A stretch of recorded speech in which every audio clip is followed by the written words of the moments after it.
Hello there, and welcome to episode 46 of CUZZO-OP. I am your host for this episode, Willie, and as usual, we got my co-host. I to the V. Nah, I'm all in. It's just IV. Isaiah, what's good? Another episode, baby. Episode 46. Yo, the year's almost done, bro. The year's almost done. It is, bro, but it's not fully there yet, you know? We still got this episode of CUZZO-OP right here, right now, and our final episode dropping next week, but who knows when. But yeah, man, you know, it's been a crazy year, and at the start of next year, we are going to be getting Suicide Squad Kills the Justice League. You know, we've spoken about that game plenty of times, but we only ever really get to talk about the franchise that it is joining in small bits. And so I thought it would be fun if today, similar to our Assassin's Creed episode, we take a look back at the Batman Arkham franchise, going game by game, including Batman Arkham Origins. Even though it's not made by Rocksteady, it's a part of the franchise and deserves to be spoken about. We just wanted to dive in, talk about these games, what they do well, what they don't do well, and what they have brought to gaming in general, and why some people would consider that one of these games is the greatest superhero games of all time. I'm excited to get into this conversation. I am. It's been a long time coming, bro. Absolutely, man. I just think it's worth mentioning. This is one of the greatest trilogies. I know we're going to talk Origins, but one of the greatest trilogies ever in gaming. You know, we don't have a lot of these, if you think about it. Like, you got trilogies in movies, but gaming, this is make or break. And what they did was they, as we'll talk tonight, made a mark on gaming through a superhero game, which is also a phenomenal achievement. So we don't take these games lightly, man. For me, when I think of Arkham Asylum, I remember being younger, high school, college age, and realizing that, like, Batman conceptually should always work in a video game. It should always work because he's just such a cool hero. You know, we've always gotten other games. We've gotten Spider-Man, and Marvel has gotten some shots off. But when it comes to DC's depictions, we didn't get anything that was meaningful from Batman. You remember the Batman game they came out with Batman Begins? Did you ever play that? I mean, I did, but I don't have many memories of it. What I do really remember, though, is Lego Batman, bro. That was like the Batman game when I was a kid. Right. And so it's like this game came at a time where it had something to prove, something to show, and it proved so much. It proved so much. Some would say that it hasn't been topped. It hasn't been topped just yet. So Willie, go ahead, man. Take us, bro. Take us through what this is going to look like, because I'm excited to jump into that city conversation. You already know, dog. All right. Well, you know, first things first, I just want to talk about the conceptualization that led to this franchise. We got Rocksteady Studios, a group of 40 people coming together and saying, yo, we want to make something iconic. Let's make a Batman game where, you know, the 40 of us are just going to put our heart and soul into this. We're going to put one dude on cape physics alone. Boom. Conceptualize. Let's get this shit done. Let's make a third-person combat stealth detective game. What? Okay. 2009. All right. Batman Arkham Asylum drops. Ivy is 14 years old. I'm 9 years old. Right? And this superhero game drops amidst, like what you said earlier, Batman Begins, movie adaptation game, Iron Man adaptation, the Incredible Hulk adaptation, the X-Men Origin adaptation, of all these movie adaptation video games. And then this game drops, brand new, conceptualized from this brand new-ish studio, Sefton Hill, game director, but Paul Dini as the writer, which, you know, he's known in the Batman mythos forever.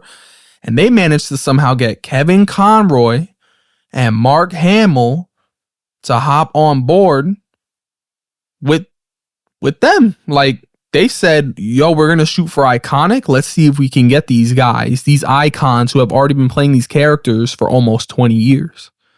They got them. And they set off, boom. They dropped the game, and everybody's screaming, whoa, the combat is is fun. The stealth is cool. The environment and atmosphere is eerie. I like it for a Batman game. And it becomes a classic.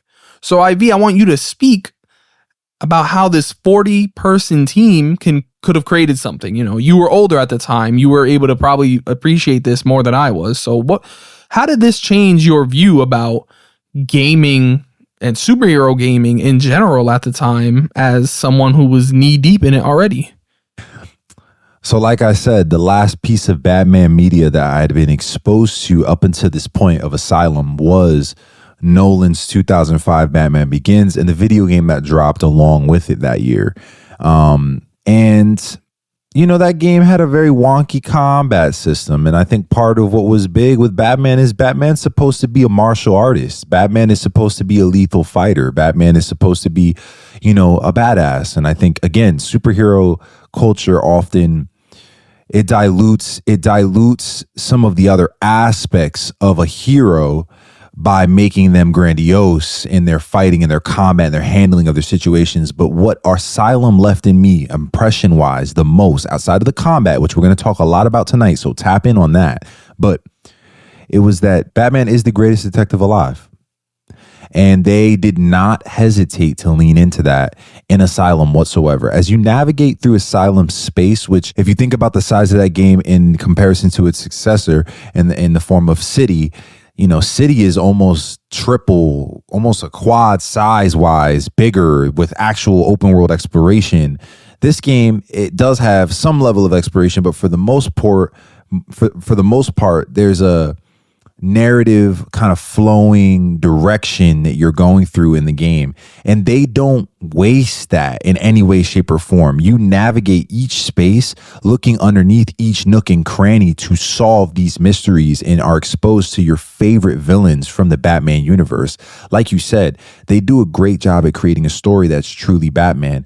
All of the things that go on in each of these games, they're suggested to happen within one night. And I think the concept of Batman dealing with so much in just one night, it just proves how great of a hero he is, how much of a weight he has on his shoulders. And he goes through some very mentally taxing villains all in Asylum.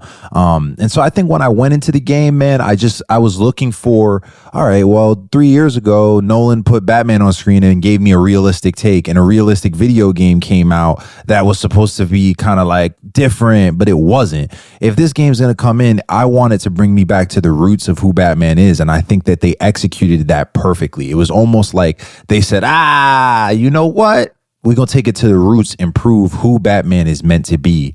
And this is what's important about Asylum.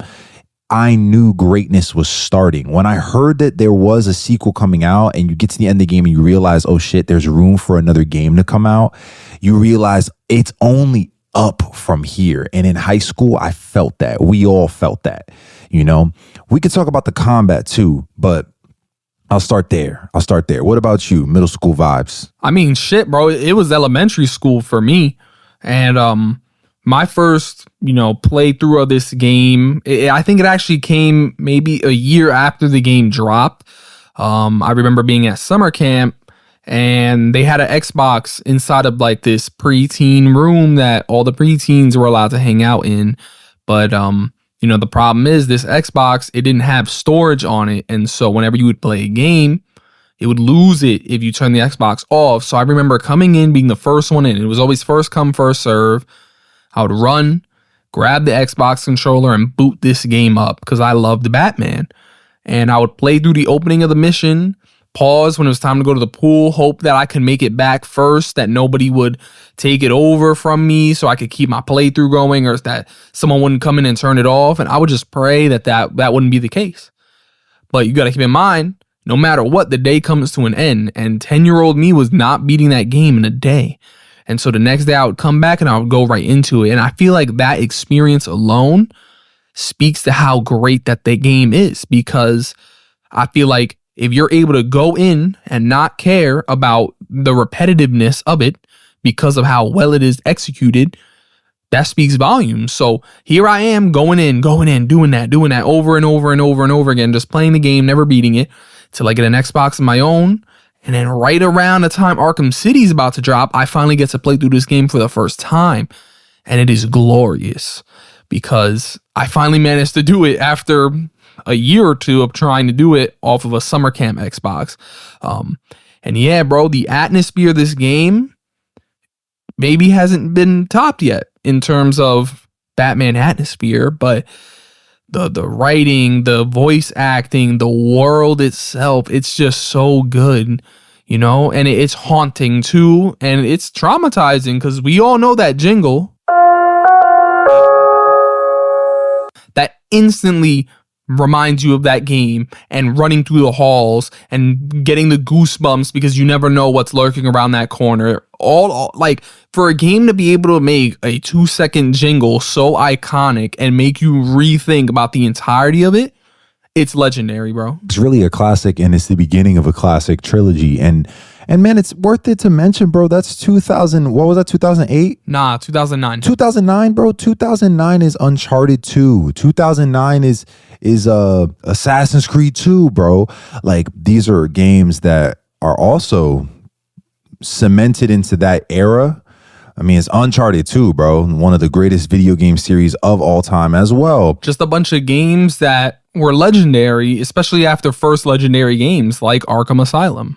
So I look at it all and I'm like, okay, Assassin's Creed, and we got to talk about that, bro. We just have to talk about that because I know we're going to talk about Asylum, and you're right. There's a claustrophobic nature to it. You definitely have this feeling of going crazy as you're fighting all these different characters, and they got all these freaking vibes and ideas, and bro, what's also completely clear here is that they knew exactly what they wanted Batman to feel like as he was fighting these guys, bro. They knew they wanted to put power in the hands of the player in a way that didn't completely leave them the game void of difficulty, because the game is still very difficult. It's not super difficult, but it's challenging. If you want it to be harder, you can make it harder. But the combat system's flow state and the introduction of a flow state of a square counter with the triangle symbol above the opponent that then creates more of a flow state. Then you start to get into power punches as you keep getting more and more devastating, and then you diversify the combat with different gadgets that you have. Throw a batarang at that guy, jump over the dude that has a shield in his hand. Like, the way that they added that, you heard me break that combat down, and you probably thought of like 15 other video games. This is where it started.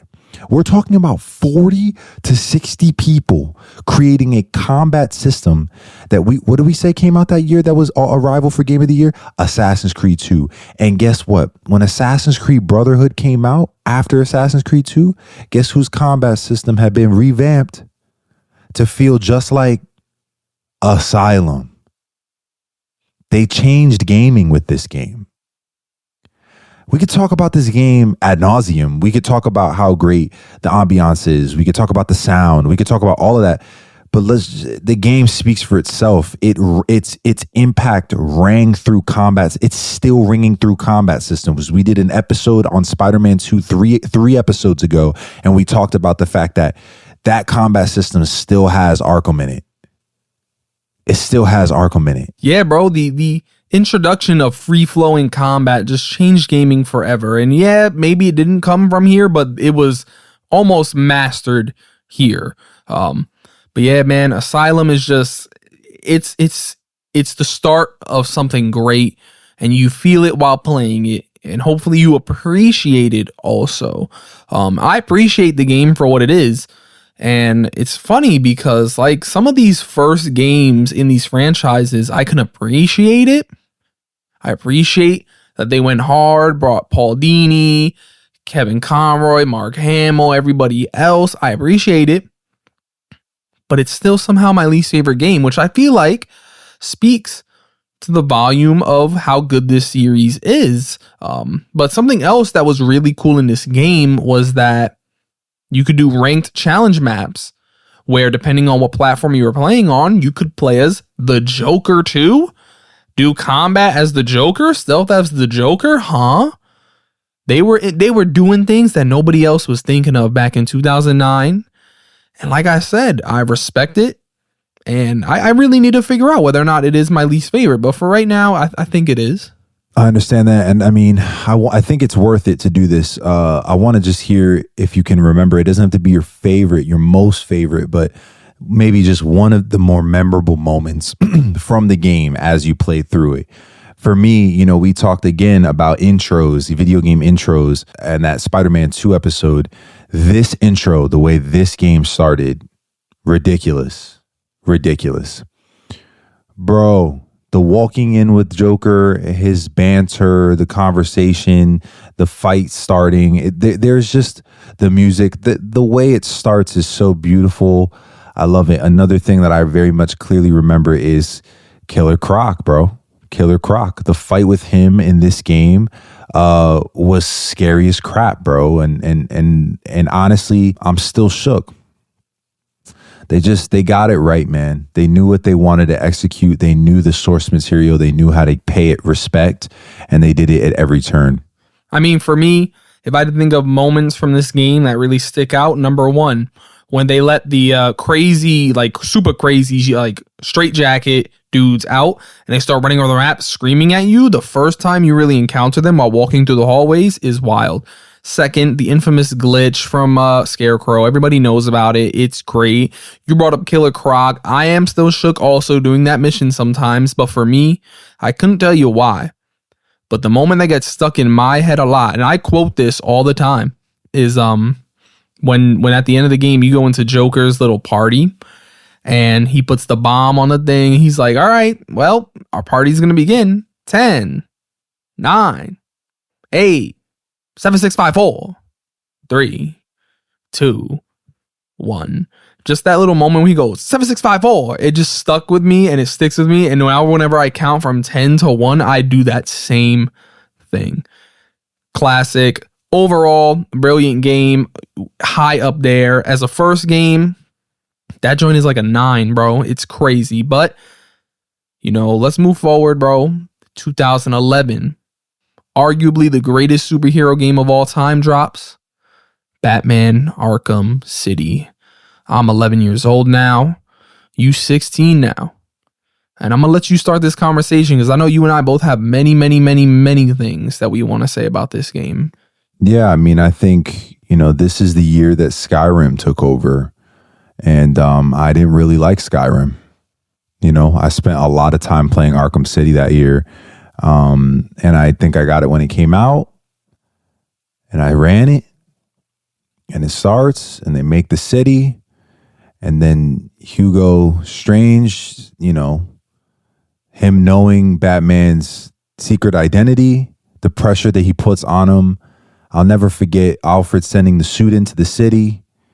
You being up on the roof and putting the suit on and getting right to business. Again, man, that concept of this all happening in one night, I think there's something about that concept that really just, it makes you feel the intensity of everything that's happening within this.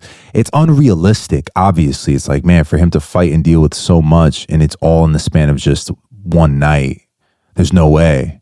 But it's like, but it's Batman. So there is a way. I mean, if Batman is fighting a giant crocodile, bro, we could suspend our belief, right? It's a long night. It's a long night. But keep going, bro. There wasn't a lot that City had to do to be a successful game. And yet they took this open world concept and they brought the glide into the game. And they opened up the world. All the places where we felt the game was claustrophobic in Arkham and we felt that was a stylistic decision. They then made a stylistic decision to allow us to glide and fly and feel what it was like to navigate through this, you know, through Gotham. I just felt like, they mastered that concept so well that everything else just fell into alignment. When you go big in a game, it can sometimes be at the cost of the quality. You see games like this all the time. I mean, I'm reminded of Gotham Knights. I think Gotham Knights has a big game world and there's a lot of things they're doing in that world, but I think the size is also part of what shot it in the foot in some ways. I think they had a little too much going on, and yet that's a 2023 game. Here we are in 2011 and this game was able to show what it's like to take an open world concept, not make it too big, but still make it big enough and have every piece of this world mean something. Every district with a different villain in charge and different goon masked up felt meaningful. Nothing felt wasted, bro. And then it's also the concept of there's so much hidden in this game, bro. So many Easter eggs in this game. Do you remember having to collect all the Riddler shit, bro? Bro, I've done it a million times, bro, because when I play this game, it never feels like a chore to me. It feels like something that I'm immersed in, that I want to go do, to solve the riddles, to save the hostages, to beat his ass. I'm in there, bro. This game is immersive as fuck. I mean, no other way to explain that, bro. But keep going on your rant, bro. You in there. Bro, I mean, yeah, bro. I just Ra's al Ghul's illusions and finding him in the back end of the story, Talia's involvement, the Clayface switch up with Joker, the Calendar Man Easter egg in the precinct, the bro, it's just there's so many pieces of this game that feel good. I want to talk stealth. Stealth was amazing in this game. The concept of hiding in the shadows and jumping from gargoyle to gargoyle, it existed in Arkham Asylum, and yet the city's impression of stealth is when it really slapped for me. I think they did a greater job at that in Night as well. We can talk about that in a bit. But again, man, it's just building up incrementally as it should. That's how it should work. If a sequel is great when it makes the first game better, and then it continues to cement the foundation of a trilogy. And I think that that's part of why the Arkham City is so monumental. It's not just that it did a great thing in 2011, but everyone felt, oh my God, this is a period piece. This is where gaming is. This is what gaming does. Bro, anybody who tries to tell me that Skyrim, not that Skyrim didn't deserve the game of the year that year, I'm not going to have that conversation. I don't want to die. But if you didn't even think or give a chance to sit there and consider, oh, maybe Arkham City deserves a look too, or maybe it's a competitor as well, then you've done yourself a disservice, and maybe you didn't play the game, bro. The game from beginning to end is beautifully paced. It's perfectly paced. It's a damn near perfect video game, if I'm absolutely honest with you. Oh my gosh. And it makes me think of, I gotta keep referring to Spider-Man 2. Spider-Man 2, people calling it Arkham City, you're an idiot. It's not Arkham City, bro. It's just not. We're talking about at least 10 to 15 villains, and yet there's never a point in the pace that it feels like one didn't get the right amount of time. And it's because the villains are seen through the filter and the lens of Batman, which is how it should always be. It should always be like that with Batman. Batman fighting Ra's al Ghul for the sake of Talia. That should be important for us because it's important for Batman. Joker and the switch up, it should be important for us because Joker is his always forever arch nemesis. Like, Mr. Freeze in this game, beautiful. What? The Mr. Freeze arc was stupid. Penguin in this bitch. Yo, bro. Arkham City is a moment and as a gamer, it's one of my moments where it was like, man, I'm glad I'm a gamer. I'm glad I game. And I remember everyone having this game too on that 360, boy. Everybody had this bad boy. And it's because they knew what was up. Man, if I could just go back and fight. If I could just go back and fight one more time, bro, for the first time in that game. For the first time.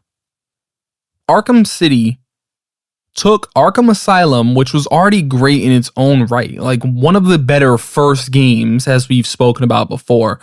And they said, yo, we just gonna turn up for no reason at all. And we're gonna take risks while doing so. Number one of the risks they took were changing the world, like you said, making it bigger.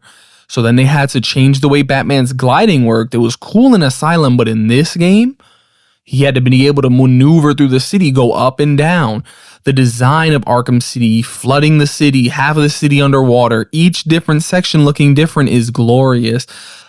Integrating specific characters that some people may not have even been asking for was glorious. Number one, people forget Alfred, I believe, ain't in that first game at all. He's not mentioned, or he's mentioned in Arkham Asylum, but he's not, he don't have voice lines in that game.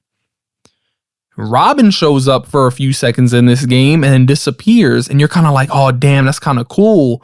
I like the way he just pops up. I kind of spoke about how I wish Spider-Man 2 would have done something like that with other characters out there in the world, but licensing and all that, whatever. but it made it feel like such a bigger world was happening out there. Narrative wise, the risk they took to, at the end of the game, spoiler alert, kill the Joker. That's risky, but they executed it well. It paid off. Gameplay wise, they're doing things right now that Spider-Man is struggling with. Making characters feel different. Robin shows up. Oh, whoa, he's using a bow staff, so they didn't even really need to have him as a character. He showed up for 2 seconds in the story. Why is he in the game as DLC? Oh, we're going to drop DLC Harley Quinn Revenge with him as the main playable character? Oh, he fights different. He got different gadgets. Heard him. That is awesome. Catwoman, you fight as her. Oh, she moves different than Batman. She's not as good grappling from gargoyle to gargoyle. She has to leap. Oh, her gadgets, they're not as knock you out. You got to go up and take them out yourself, but it feels different. The weight of her punches feel different. That's cool. And on top of all of that, they really came out here and said, y'all want to see something cool? Here's Nightwing for no reason. He's not in the story at all. He I don't even know if he's mentioned at all. But here's Nightwing. And he gonna play different. Use him, have fun, 4 characters. Bro, they was out here eating for no reason, delivering for no reason in ways that nobody would have ever expected them to as a second game.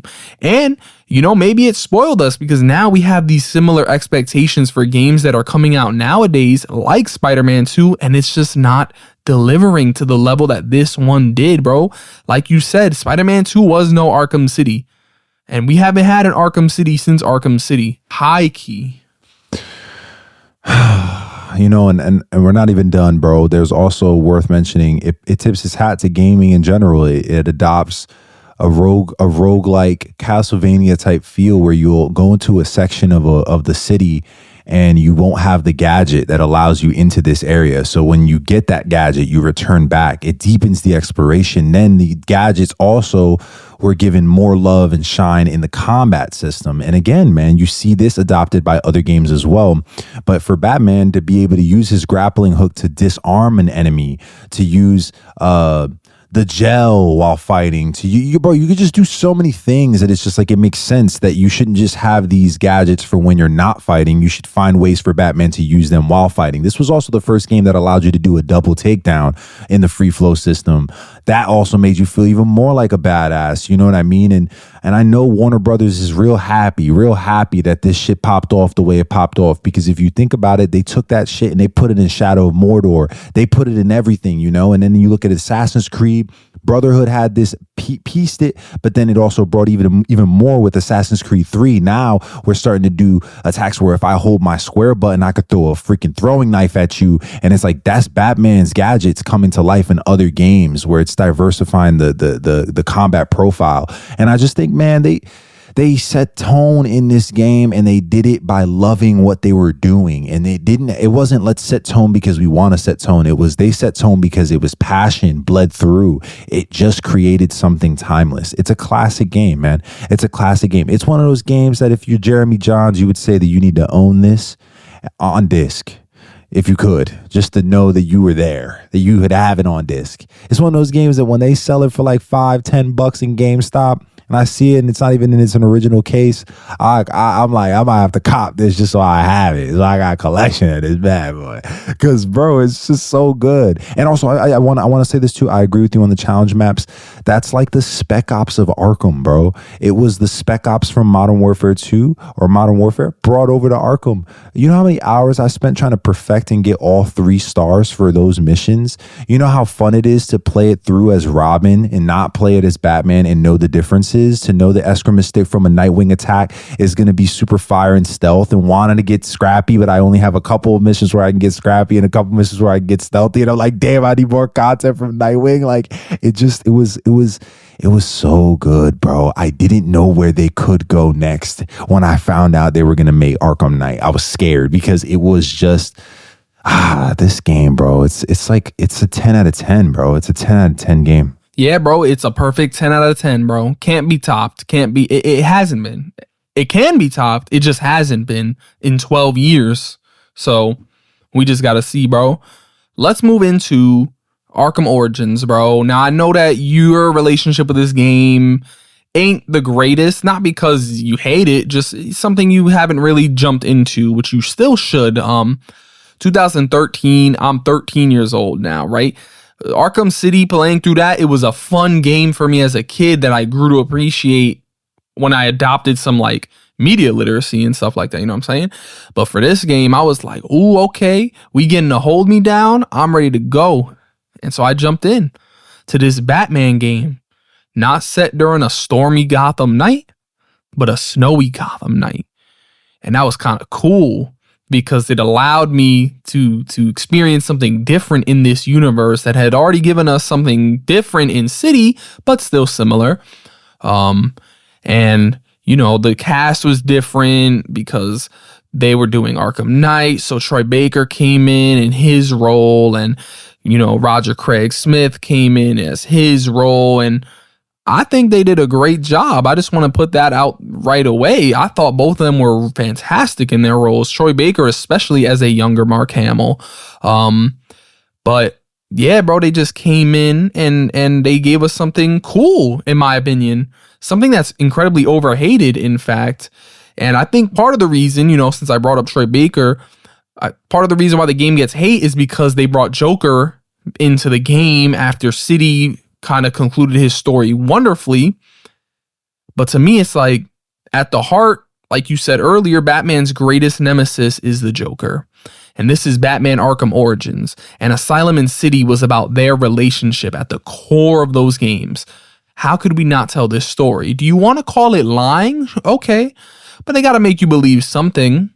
Was it cool to think that it wasn't going to be Joker? Yeah. But was the reveal that the real villain was Joker? Hell yeah. I loved it. So, I mean, either way, you're gonna lose some people, you're gonna win some people. I just personally feel like people hate on this game too much. People hate on this game just because it's not Rocksteady. But if I were to come out and say that this is the second best Arkham game, some people might call me tripping, bro. But I'm tired of the overhating, bro. Play the damn game. I mean, if you want to understand why this game is cool, just go watch that one of the teaser trailers. One of the main trailers for the game really captures the heart of this whole Black Mask commissioning assassins to go after Batman. And we know we get a Batman that's younger, like you've mentioned. So you get this... you just get this vibe from it that feels coming of age, which is something they hadn't done yet. When we walk into Arkham Asylum, you very much just have, okay, Batman's Batman. I'm Batman walking into Arkham Asylum. Let's go. But in this game, they gave us a true prequel, which is giving us an idea of how he gets to be what we've appreciated him to be. And sorry to cut you off, but like you saying that reminded me that people like to hate on the game also because they bring in those concepts and like gameplay features from Arkham City. And the truth is, like, when you're borrowing assets from other companies to try and make a game in the short amount of time that they were doing this one in to hold us down, I'm willing to accept that. Yeah, the freeze grenade is the glue grenade. I'm willing to accept some of those things because either way, it was giving me a fun time and it didn't feel too cheap. It didn't feel too cheap to me. I understand what you're saying in terms of narrative wise, certain pieces being brought over from City. I think that's the wisest way for them to have gone about it. But there are some other things that they shed some light on and they gave time that they felt like they could do to make a mark in their own way. One thing I'll say is I think he's more of a detective in this game, and some of the introductions to the detective side happens here first. Crime played out through the detective vision happens in this game first. The clues that mislead you, that aren't correct, that you have to deduce are not correct, happens in this game first. So when you see it play out, you also get a good idea of where Knight's headed. You get a good idea of what Knight's going to capitalize on as well. And I like that. I like a prequel that also alley-oops the third game to be something major. Some would argue that you could count the trilogy without this game, but I think that you wouldn't have the trilogy without Origin at least being here somewhere. Now, I want to talk about the multiplayer because you talked a lot about the single player, but multiplayer for me was so freaking fun. Conceptually, I just felt like even if it was a weird and wonky third-person shooter, that's fine. We can get weird and wonky third-person shooters. That's okay. The idea of being Batman or playing Robin and being able to run around and kill goons and your boys are in your party and you guys will, it was fun. It was different. And I remember the beta coming out and all of us fiending for that, bro. Fiending for that. And then when the game came out, we were more fiended out for the multiplayer than we were for the single player, which I just thought was unique. There was no other game that Rocksteady was going to create that had multiplayer. Here we are all these years later, we're getting some co-op in their next installment. But at the end of the day, it's like to see that WB Montreal did this, made their mark in a way that was meaningful with a story that I think was important and well done. You know, this is why they were called back for the DLC packs on night. This is why they were brought back in to help make that game. It's because they proved themselves. They didn't make a game that makes the trilogy watered down in any way. I definitely don't think that, and that's accomplishment in itself. You know, bro, when it comes to Origins, everybody remembers the Deathstroke boss fight, right? Because that's what all the trailers were really basing the momentum of the game on. And so when it came out and it was actually good, people were like, oh, shoot, this is crazy. And I think that it is widely accepted now that this game has the best boss fights. And then when you start thinking about the other games and their boss fights, you really only find Mr. Freeze coming to people's minds. When in this game, you got Deathstroke, Copperhead. If you played, you know, the side quests, you got Lady Shiva that jumps you at one point with her new martial art, like combat dudes. Even Electrocutioner. He ain't even a boss fight, but it's memorable because what you think it's going to be and the way it subverts your expectation. I think it's really fun. And then when you even look towards some of the stealth stuff, bro, running from Titan 1 Bane, bro, the juiced up Bane, that shit is scary. That's like Killer Croc scary to me. The Bane boss fight on the hotel or even in the arena there, those are memorable moments. Narrative wise, it has some heavy hitting moments. Alfred yelling at him. Origins is lit. I'm just gonna move forward, bro. It might be my second favorite, maybe. But who knows, bro? I just gotta replay them all again. But speaking of replaying, you know, let's move to the last of the Arkham games. Batman Arkham Knight. You know, I remember 2015, bro, June 23rd. I remember that day. It's like ingrained into my memory because I was going to have my first midnight release for a video game. My father agreed that because I had already finished my regions in high school and because school was out, that he would be okay taking me to GameStop to buy this game at midnight. So we pulled up, we chilled in Applebee's for like 3 hours till 11 o'clock when they told us to show up. And we show up, we're thinking, yo, it's about to be a crazy time here for the next hour. They're like, you know what? We want to go home. Take your games now. 11 on June 22nd, because the game was dropping on June 23rd. I go home, I plug this in, boom. Brand new Arkham game. First Arkham game on these new generation consoles. The PS4 is bumping this new Arkham game. How is it going to feel? How is it going to look? Oh shoot, it looks good. Oh, it best gameplay in the series? Like combat, it feels the smoothest. Okay. And then it just goes on and on and on. And then by the end of the game, I'm like, wow, that was awesome. That was great. But man, was it really repetitive in some areas. And that right there has caused me to never replay this game after my New Game Plus back in 2015. I haven't played this game story-wise in 8 years compared to City, which I could play almost yearly, maybe even every other year. Like, it's crazy. But talk to me about Arkham Knight, bro. Yeah, I think just to echo a lot of your sentiments, for me, I think 2015, if I'm not mistaken, that was the year that Witcher 3 took over. And I don't know, man. I think it's different, right? We had Skyrim, Arkham City, you know, Uncharted 2, Arkham Asylum.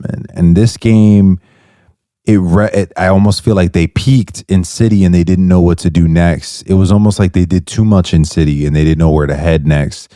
And yet, I still respect them for the things that they did introduce. That's my big thing. I like innovation in games like these because we know these stories and they did come up with unique ones, but we know these characters. So that's my big thing on superhero stories? How are you going to innovate? How are you going to create something new? So that's where I appreciated Arkham Knight's Batmobile. I didn't mind the challenges. I was a lover of City, but I understood that in Knight they were trying to figure out how do we add more gameplay, more challenges, more Riddler moments where it's like we're diversifying it. And I remember being upset. I remember being frustrated with certain challenges with the Batmobile. I remember like being like, damn, this is hard. And I think that made the game for me in a lot of ways. So I don't have as bad or a sour taste in my mouth. I do think it was used often, but I did enjoy it. I enjoyed the Batmobile. It felt like a Batmobile. When you're riding through Gotham and you run over a car and you see it crushed, or you're in combat and you're sliding back and forth, it's just cool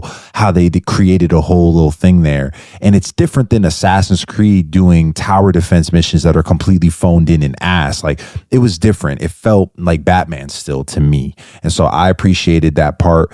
I also loved the dual play notion of switching between Robin, Nightwing, Catwoman while fighting with Batman, and being able to pass off through an attack into a different character's gameplay moment.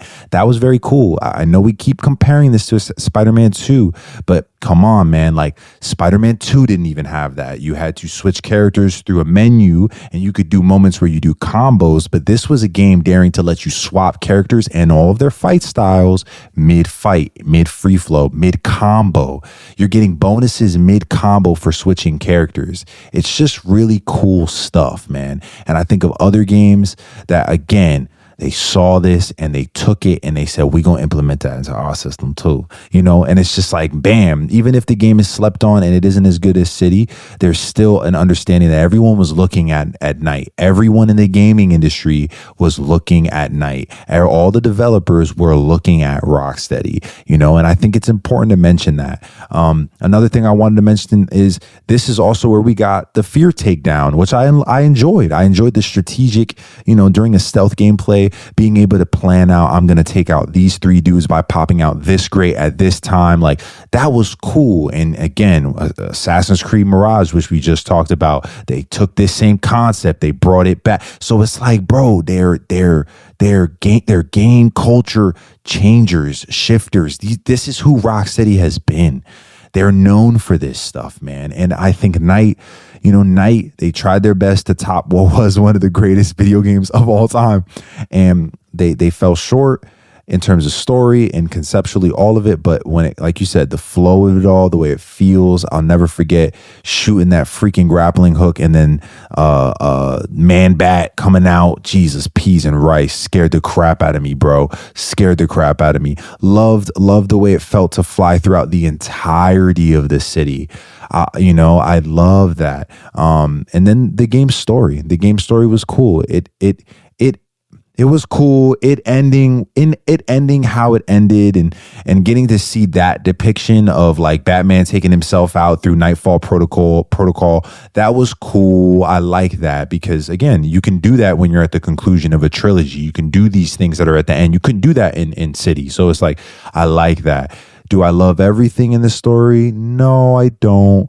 But they introduced the characters and the same wonder that they had in all the other games where it doesn't feel like stories are muddled up, but rather each storyline is seen through the lens of Batman. They did a good job at that in this game, in my opinion. Having Arkham Knight turn out to be Jason Todd and then him coming out as Red Hood, I thought that was super sick. I love that they did that in the game and then I got to play as him. And I played as him all the freaking time in those challenges. You already know.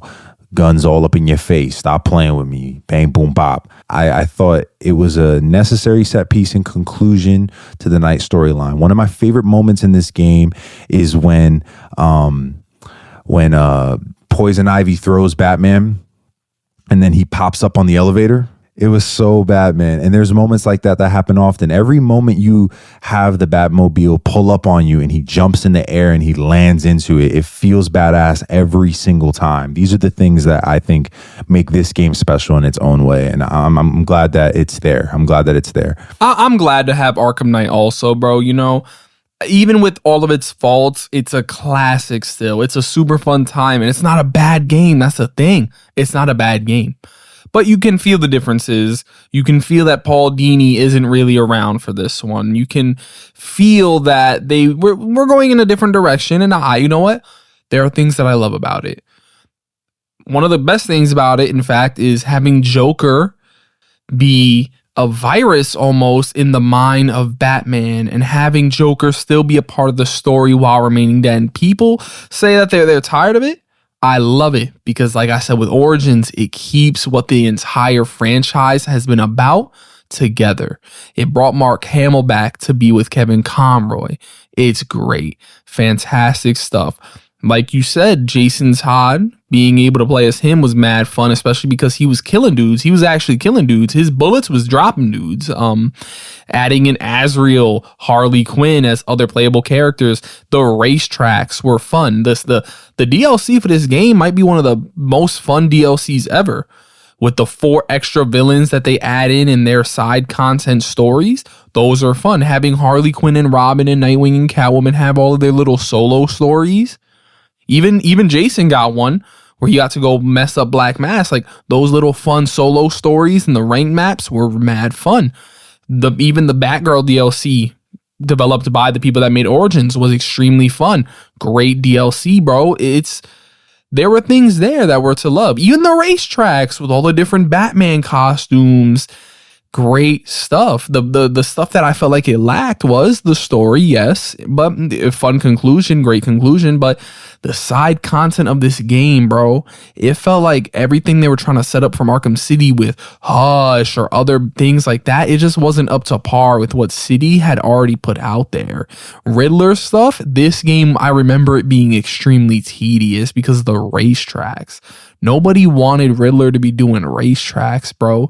You see what I mean? They built this Batmobile and then said, because we spent so much time working on this, we need to make sure it's used. And damn, was it overused as hell. And then some things just get left behind. Victor Zsasz running around, someone that's appeared in the first and second game. We just see him on the camera, bro, and that's it.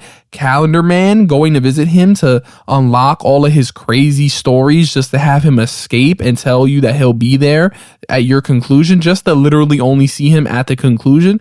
I don't know how I feel about that. Hush, god awful mission. Like, there were those aspects that I was like, oh man, that sucks. Professor Pig was fun though, but overall, Arkham Knight is like this big bundle of a mess, but a super fun mess that is still my favorite over a lot of other games. So I can't really hate it, bro. I don't hate the game at all. I love Arkham Knight. I love Arkham City more though. But yeah, bro, you know, we've talked about these franchise games, these 4 games that are special in our hearts. I'm going to be replaying them before Suicide Squad. But before we do any replaying of anything, bro, let's just talk about what we might be excited for from Suicide Squad Kills the Justice League. You know, for me, it's a risk that Rocksteady is taking. They're taking a risk to give us something new. And they're saying that this is what they wanted to give us. So I say, okay, you know, I know Sefton Hill probably, I think he left the studio. So I don't know. I don't know what that may mean, but I'm excited for the gameplay. Yeah, the gameplay looks cool. I mean, but I'm there for the story and to see what risks they take, especially after setting this in the Arkham universe, because there are some things I'm already not happy with. Them using the Suicide Squad members and the way that they are from the movies to kind of inspire how they are here. I don't know. I'm not feeling the connection between Arkham Harley and this Harley. Deadshot, come on now. There's a clear disconnect there. But I'm still excited to see how they build this universe out in a brand new way, in a risky way, in an innovative way. How about you, bro? What are you looking forward to? Yeah, I mean, I think I'm looking forward to this story, but part of what was hurting my heart when I saw a lot of the BS in the way they were rolling this game out initially, terminology being used. I know we've talked about this on other episodes. We've talked about this offline, Willie, but you know, Rocksteady has a legacy they've left behind, and that legacy shouldn't be a box for them. It should just give them the benefit of the doubt that we can trust that what they're doing is something that's going to be worth our time. And yet, I think that when you are responsible for such a monumental concept and trilogy with these Batman games, and you're daring to make another game and say it's tied to that universe, there's something about that you know you're setting yourself up for downfall if you're going to completely shift and go a different direction with the way this is going to go out. And so I felt like they did a poor job because they put themselves with their backs to the wall concept wise. And I think having the rude awakening of the gaming community kind of speak up about how it looks trash, especially off the back end of WB Montreal, which is involved with the Origins, and them having Gotham Knights. And you can say whatever you want about Gotham Knights, but it didn't get the best reviews. It wasn't the best in its response. And I think it's for good reason in a lot of ways. You start to get worried, is this legacy thing, this giant from my gaming years of 2008, 2011, 2015, 2013, like, is this thing all going to fall apart, or is Rocksteady going to show why they were so monumental at that time? I think they finally are figuring out how to package this in a way that makes me a lot more of a believer. I like seeing the heart of this once upon a time 40 to 60 person team show why they're doing this the way they're doing this. Show us that they still care. Show us that that's important to them. Because when you do that and you break down the gameplay piece by piece, that video they dropped, it has me geeked. I don't just expect a lot from the story because they're Rocksteady. I expect the story and the gameplay to be tightly intertwined because they're Rocksteady. I'm not saying it needs to look like a Batman game. I'm just saying it needs to make sense with the story. The gameplay and the story need to do a nice dance. And from just this one video, the way they presented the story and the gameplay makes a lot of sense to me, because they are coming with a different feel. It's not going to be this free flow combat that we once had with the triangle button, because the reality is, back when that dropped, it was new. So this could just be something new. It may not feel like Avengers. People are saying it looks like Avengers. I think that we owe it to them to let go of that predisposition. The only disposition I think that should be held on to is, Rocksteady, we've got your respect in this DC world. Don't waste it. And I don't think that's a bad thing. I think it's a good challenge for them. I think that they can pull this off. It makes me very excited for what's to come. That first video that they dropped this fall, it got me pumped. And before then, I wasn't that confident, and I felt like I hadn't seen enough. Now that I know, I think about, if Kevin Conroy's coming back, it's because it's for something good. Exactly, bro. Like, for me, Kevin always joined up when he saw something interesting happen. He was even in Crisis on Infinite Earths because he thought it was an interesting take. So whatever he's coming back for 30 years after beginning the role, it's got to be something good. And, you know, that's also something to kind of look forward to. The fact that I'm pretty sure this is going to be the last time we ever get to hear him as Batman. And so that alone is making me go into this. I'm not expecting them to do something grand because it is his last time as Batman, because they didn't know that it was. I'm just expecting that he came back for a reason and it's gonna be good. I hope it's good, bro. But like I said, I'm not too crazy on the way that the gameplay looks. Hopefully, whenever I get around to playing it, whenever the game drops, I'll have a different feel for it. I like the traversal. Traversal looks really cool. It looks unique. I'm excited to play different characters. I'm excited to hear their different storylines, to see if they're all given justice the way that the villain stories in these Arkham games were never Spider-Man 3'd and kind of cluttered and nasty in their pacing. I think that if anybody can give us pacing with 4 different, 5 different, 6 different playable characters, tons of Justice League characters, people from this universe, and we're getting Brainiac, and we're like, come on, I think they can do it. I've got trust. Let's get it, baby. Rocksteady, be steady. You feel me? But yeah, man, you know, the last thing I'm actually really looking forward to is having a co-op superhero game, bro. They tried with Avengers. It was fun to play with like my boy Austin, because we was just doing Black Panther, Captain America, like tag teaming up the enemies and stuff, but the game wasn't good. It wasn't a good game.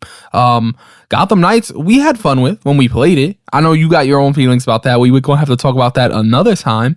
But to have this, bro, 4 players, hopefully it could be something cool, you know? I'm always looking forward to new co-op games, which we'll be speaking about soon. But either way, Rocksteady, you've given us 4 games that are beloved by so many people. There's a chance that somebody's favorite video game out there, if it's come out since Arkham Asylum, has some sort of technological piece of it that they got inspired from because of you.